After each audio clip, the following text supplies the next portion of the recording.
mananga ni ameshiwerela Segu ba mananga ni omeshiwerela Ayala kolosi oya dege kabo segu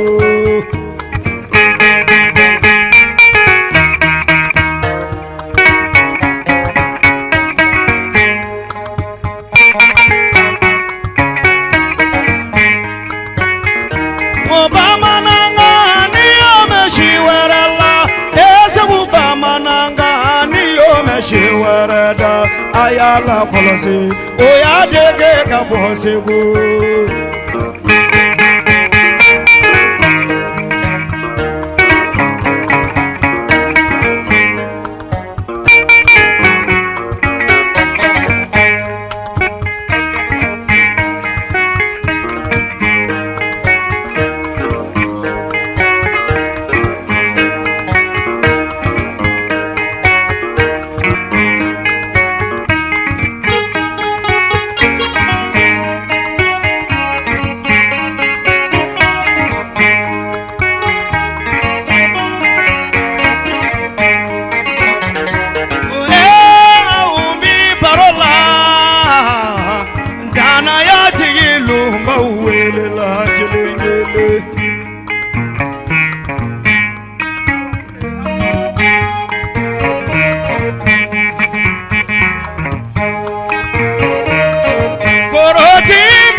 Nabi wele la kelengele koroti mi konate awaji boyo nabi wele la kelengele nemani meba nemani nyeba ikadala ishide mala bolike niyeshi soro Chamanye niyeshi soro ikoni na chamame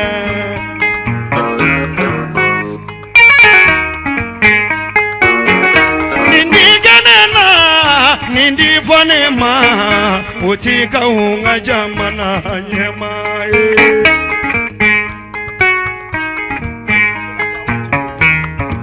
Kurutimi konate imisu na ya tigiluyo bawele madamu deme au mama nyuma maro mene da kelengele madamu deme au madana ya baro mene da kelele ko mama nanga ni ameshiwerela o sebu bama nanga ni omeshiwerela ayala kolosi oya dege kabo sebu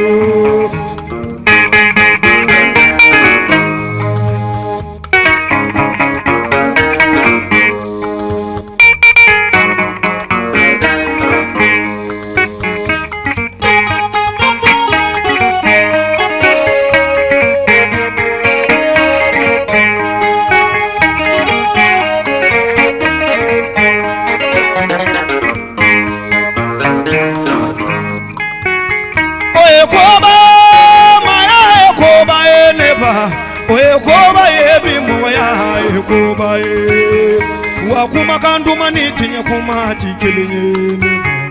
Yesabali wa auda kama chen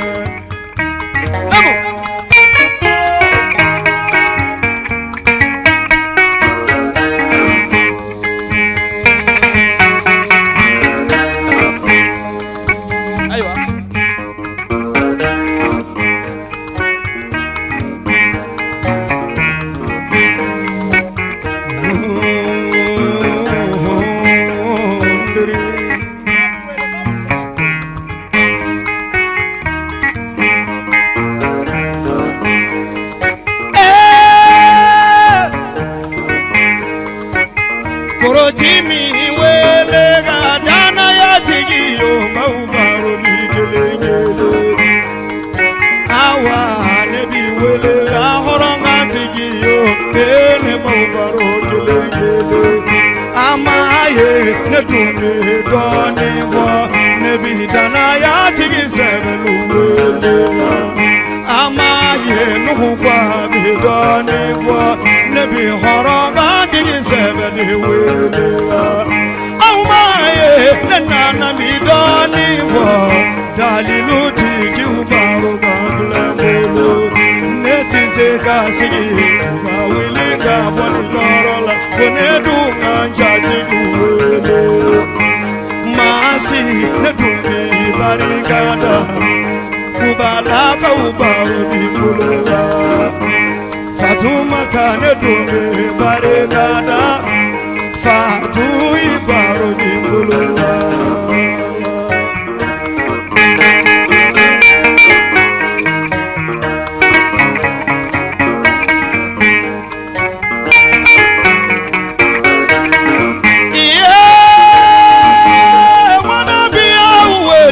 Kelengele dana ya tigilu maubaru fogile Rutimi ngo awunisu awajibu kwani bebarigada Ni kerama yedibi wele Ni mite moyo te barigada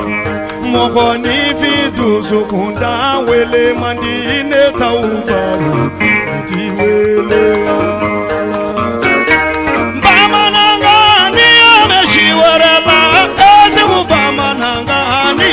Shiwarala ayola kolase oyo dege kapo sebu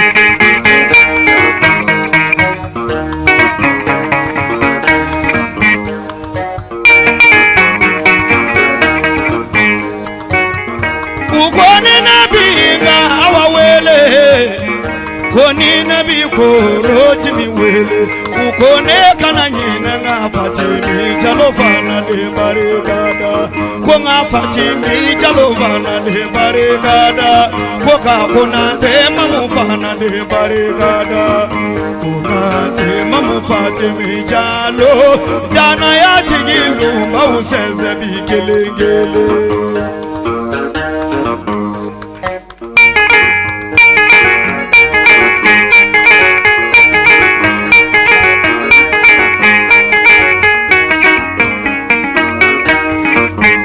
Fatimu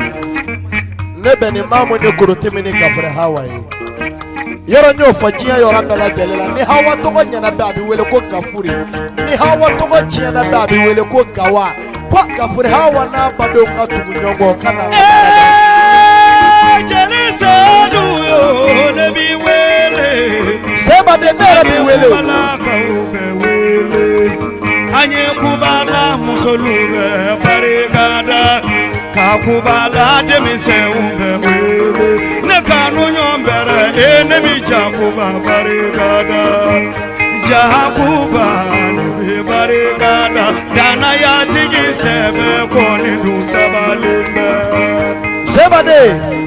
ni kanubo barigada ay ni akili tigi flaga kele no e Amadou Cissé ana furi muso Fatuma Tamba bari dongo do flaga ni dongo do flamuso tigi flamuso ni pada flamuso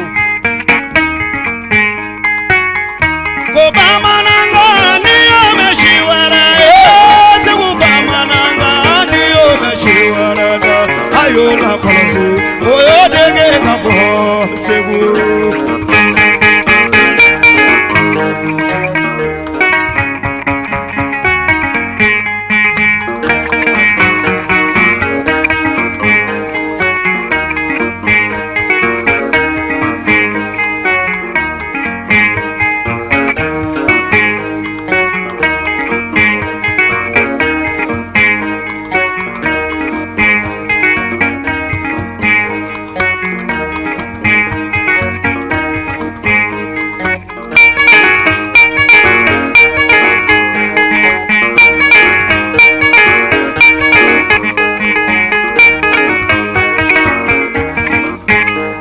sebade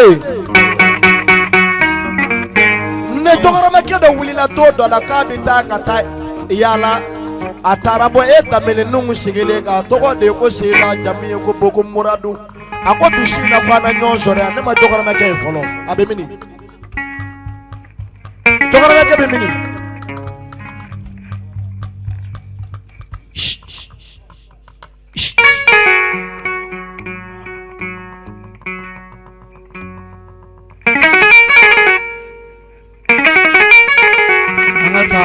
Teliala kana sumaya.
So keleni ne yeni da jarala kaula kane to segu ne yeni da jarala kaula ne tara burukina ne ya da jarala kaula ne tara lome domi ne ya da jarala kaula ne tara kotoni kono ne ya da jarala kaula Gagina janjodo ne ya da jarala kaula ne nana Côte d'Ivoire ne bada jarala kaula jarala kauga fasaye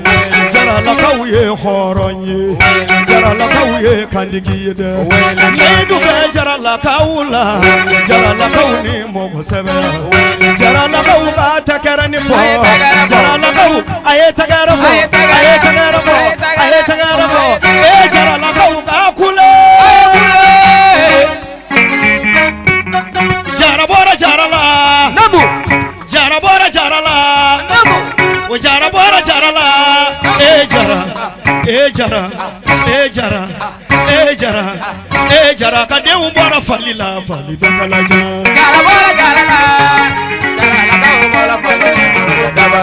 o jarabora jarala jara kade umbora falila falida kalaja jarabora jarala jarala umbora falila jarala kau ka takarani fo jarala kau aye tagara fo jarala kau aye kule mute ke buya jara ka de bella kalakato ne ku bora falila jara ka de unye kumune koro ne ku ka takarani fo jara ka de unyo sebe koro fo falida bulukabo jara ka de unda bulukabo fali kungolo kabo jara ka de ungolo kabo fali numbara kabo jara ka de be numbara ba fali nyingala kaja jara ka de unyingala kaja fali seye nani jara ka de uze nani fali seye nani fogede sabona se duru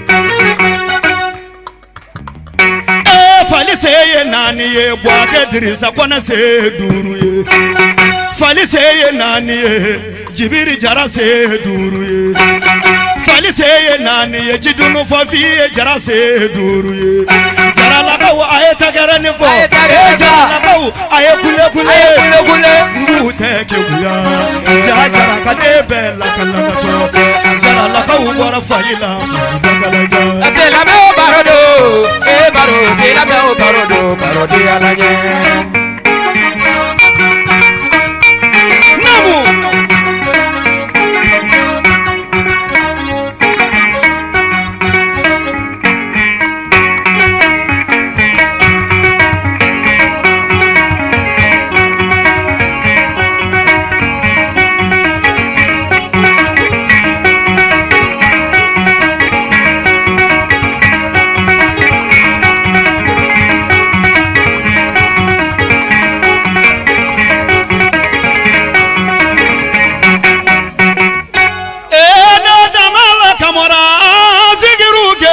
Kamora namu damala kamora nuhu damala kamora boga bakari ka gerebu kamora ne ba kuma ni sherifu tanuye ne ba kuma doni bawu tanuga ne ba kuma kurane tigi tanuga ne ba kuma riza tigi tanuga ko dina kanu bawu baroye dina teme ballo baroye usumani aidara mewa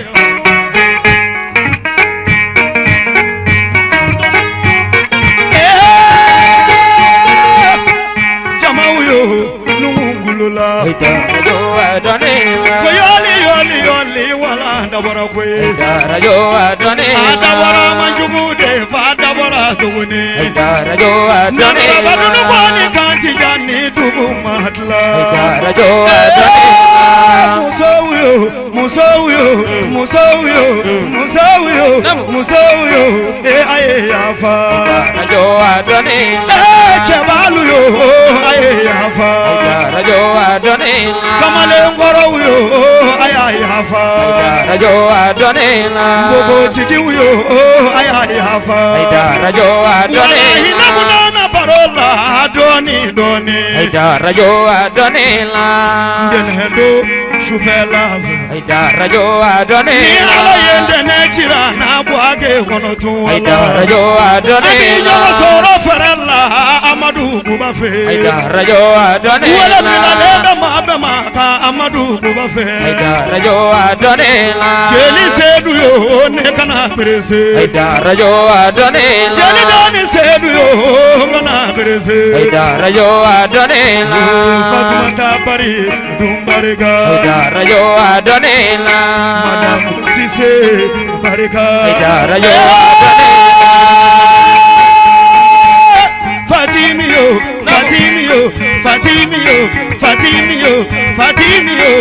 Jangola Rajo Adone Adumini bitudia aduna tandola Rajo Adone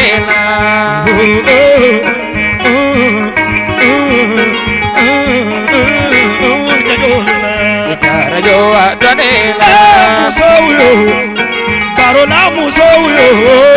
Barola Chebauyo Jamaka tagerani fo Minu mi sherifu bebe kibolo korota Rajo Adone Now mi sherifu bebe ay tagerani fo Rajo Adone Nabi panife ay kule